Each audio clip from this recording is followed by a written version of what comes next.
everyone, I'm back today once again with a brand new YouTube review, and today I'm going to be talking about the fifth film in the Friday the 13th franchise, Friday the 13th Part 5, A New Beginning, released in 1985, directed by Danny Steinman. And this movie is a very polarizing film in the franchise, mainly because, spoiler alert, Jason is not in this movie as a flesh and blood killer. He is kind of the main motivation of the movie, but as far as being the killer, he is not. I'll talk about who the killer actually is here in a few minutes.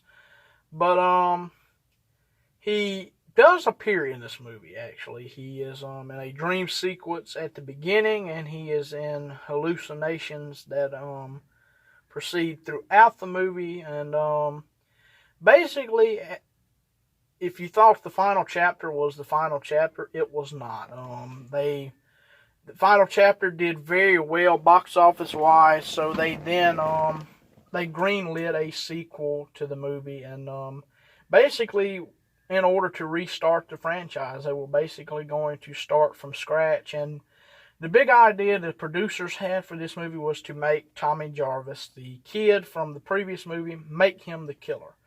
And in the resulting movie that we got, that was basically the case. By the end of the movie, Tommy Jarvis was to put on the hockey mask and pick up the machete and be the new series' killer. And I'll talk about the aftermath of this movie and everything that went with that here in a few minutes. But the basic premise of this movie is it takes place several years after the events of the final chapter. After that movie, Tommy Jarvis was he was institutionalized, and he's basically being taken to this halfway house. It's really not stated if it's in Crystal Lake or not, but a sheriff in the movie does say that the killings that are happening could have been done by Jason Voorhees. So that's what makes me think that this movie does take place, at least, if not in Crystal Lake, but around it, for people to know the murders that's taken place. But he's being transported to this halfway house, Pinehurst, I believe is what it's called. And basically, he's being sent there to be properly re-entered into society. And basically, after he arrives there, a person at the halfway house gets murdered by another person staying there. And basically, after that, a bunch of Jason-style murders start happening. And basically, they take this film back to the Friday the 13th roots and make it a whodunit. And I mean, parts 1 and 2 were both kind of whodunit movies. You didn't know who the killer was until the final moments of the film, and you do with this one as well. It's kind of, they present to you red herrings, with Tommy Jarvis being probably the main one of them. But it's actually revealed at the very end of the movie that a paramedic slash ambulance driver named Roy Burns was the one who was killing people. He picked up the disguise of Jason, basically to kind of frame Tommy Jarvis and basically throw everything off on him to where he could get away scot-free. But he was doing this in revenge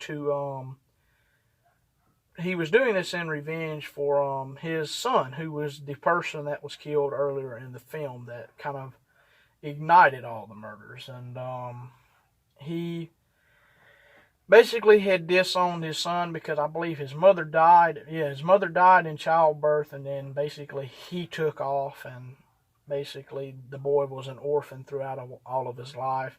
And when he saw that his son was the one that was killed, he basically snapped and went on a killing spree around the community there. And with this movie, they brought in director Danny Steinman, who was known for directing more sleazier movies.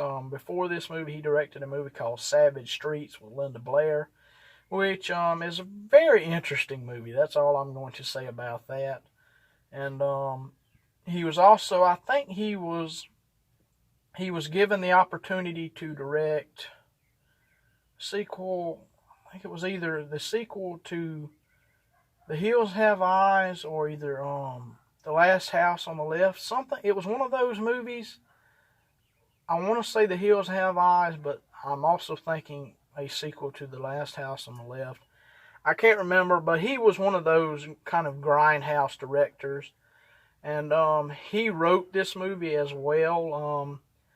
I can't seem to remember whether it was he wrote the whole thing himself or if it was just him rewriting the script throughout from different ideas. I think the whole idea of the mental institute was tossed. That was kind of brought in from part 3, I believe.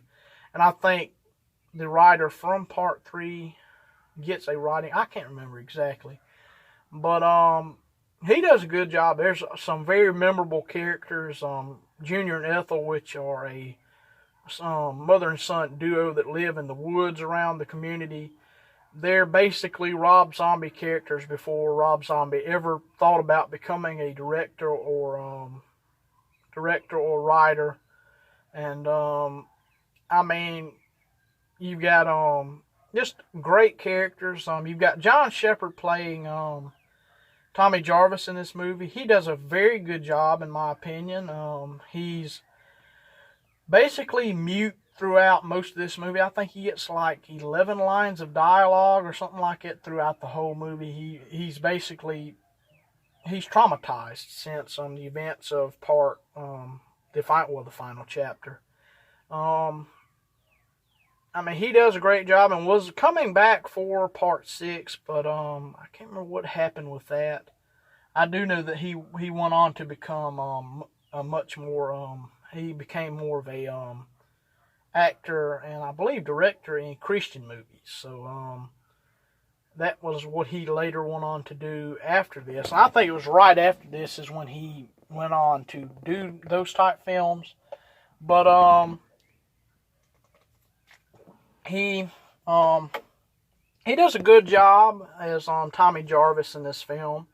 It would have been very interesting what he could have brought to the version in the next movie. But I think that does... I kind of like it that there's 3 different Tommy Jarvises in all of the movies. You've got Corey Feldman. He actually appears in this movie at the very beginning through a dream sequence in which Jason, these 2 grave robbers go out and they dig up Jason. Jason comes back to life, kills them both, and then is on the edge of killing young Tommy Jarvis. But I mean, he then wakes up to reveal the older Tommy Jarvis.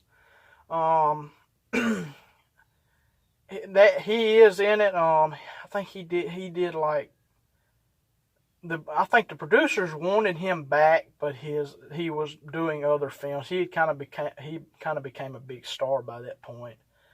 And I think he done the Goonies instead of this movie at the time, and probably a much more memorable role than playing a character in the 5th Friday the 13th movie in 1985, in which Jason's not really even the star of the show. But I mean, they did, like I said, they kept Jason dead. He is kind of the semi-motivation in this movie. He's kind of the one, like I said, Roy was going to kind of throw all of the whole Jason thing off on Tommy Jarvis and kind of say he was the one done it, and he had kind of researched Jason or whatever. They found newspaper clippings in his wallet, and basically it was kind of showed that he was going to pin all of it on Tommy Jarvis. And yeah, this movie at the end, it was supposed to make Tommy Jarvis kind of be the new Jason. And after this movie came out, the fans viewed it as a ripoff, and they basically took a total 180 with the next movie and brought Jason back as a superhuman zombie. And that's the way he was up until the 2009 film. And whenever they do another movie, or if they ever do another movie, he'll probably be that way again. And that kind of became the Jason everyone knows. And Tommy Jarvis is, of course, brought back for Part 6, but he's played by Tom Matthews. Like I said, John Shepherd was going to come back, but was replaced by Tom Matthews. And Tom Matthews does a great job, too. It's 3 total different versions of Tommy Jarvis in every movie he's in. And, also, the MPAA kind of butchered this movie a pretty good bit as well. And a lot of the gore and stuff was cut out of this movie and was destroyed. I think the footage for this one, 7, and the cut footage for Part 2 was all destroyed. And that's unfortunate. I wish someone would go back in 7. You've got the work print footage. I wish someone would clean it up and piece it back together. That would be awesome. But I don't know if that'll ever happen or not. But there's supposed to be a new Blu-ray set coming sometimes. I don't know if it's supposed to, but I've heard that it's rumored that a new Blu-ray set is supposed to be coming out sometime soon, and I hope it does. But I hope you enjoyed this review. I'm kind of going to wrap things up now. I give this movie a 7 out of 10 stars. I love this movie. I understand the hate for this movie. I used to think this was kind of the Halloween 3 of franchise, but I think of that since watching the Sinister Cinema reviews. I think of Jason Goes to Hell as more of the Halloween 3 of the franchise. But this does have some kind of involvement from some people with Halloween. Dick Warlock, who played Michael Myers in Halloween 2. He is the stunt coordinator on this movie, credited as, I believe, Richard Warlock, which is, of course, Dick, short for Richard. And you've also got Tom Morga, who is the stunt double for Dick Lyon's character, Roy Burns. He played the bandaged version of Michael, who's in the early part of Halloween 4. He appears in this movie as like I said, the stunt double for Roy, and also Jason. When Jason's in the movie through hallucinations and the dream sequence, he is Jason. And like I said, I love this movie. If you haven't watched it, watch it. If you're a Friday the 13th fan and you've watched this, and you're watching this, you know exactly what I'm talking about. And if you're a Friday the 13th fan, you probably are watching this. So, yeah, I give it 7 out of 10 stars. In closing, I hope you all enjoyed this review. It's been a while, but I'm going to start recording some more here and there. I'm introducing a new format through a review. It's a re-upload of an older video, but I'm introducing a new format, which I'm very excited about. But I hope you enjoyed this review. Like, comment, subscribe. Tell me what you think of the video, please. I want to know all of your opinions. I've uploaded a brand new video on today, Monday, April 6, 2020. And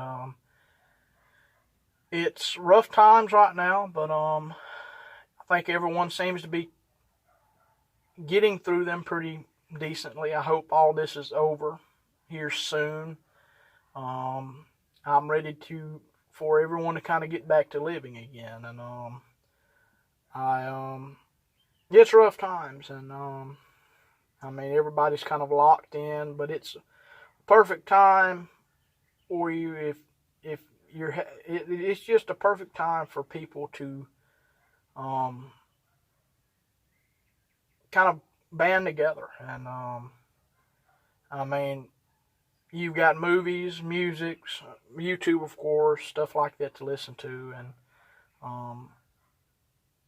I guess the only thing I say is just fill your time with positivity. I guess is all I can say with that. But hope you enjoyed this, and I thank you for watching and listening, and see you next time.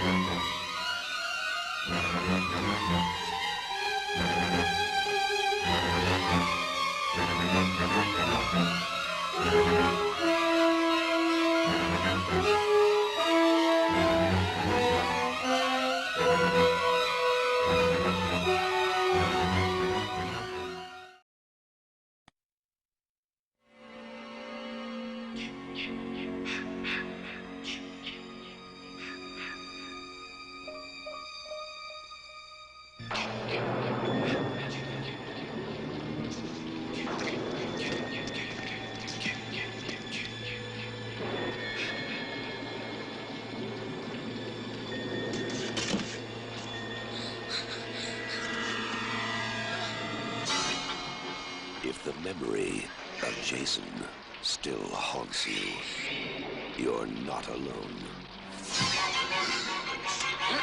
Friday the 13th, Part 5, A New Beginning.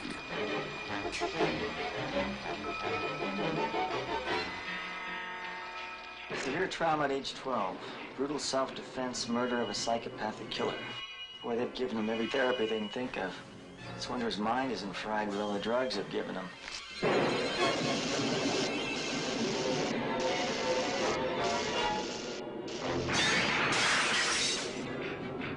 The mindless, murderous fury that was buried with Jason has been reborn. Pete! And suddenly, terror has become child's play.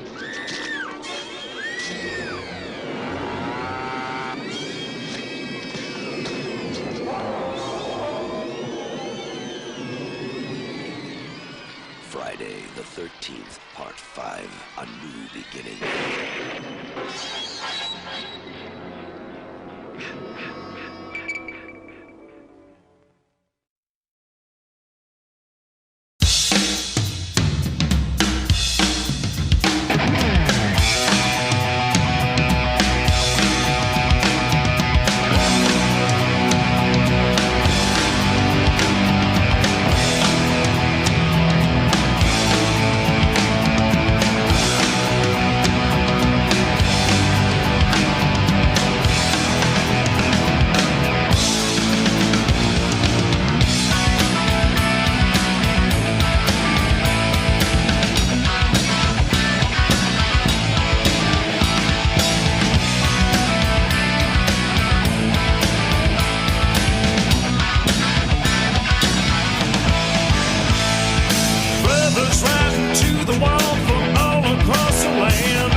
macho man.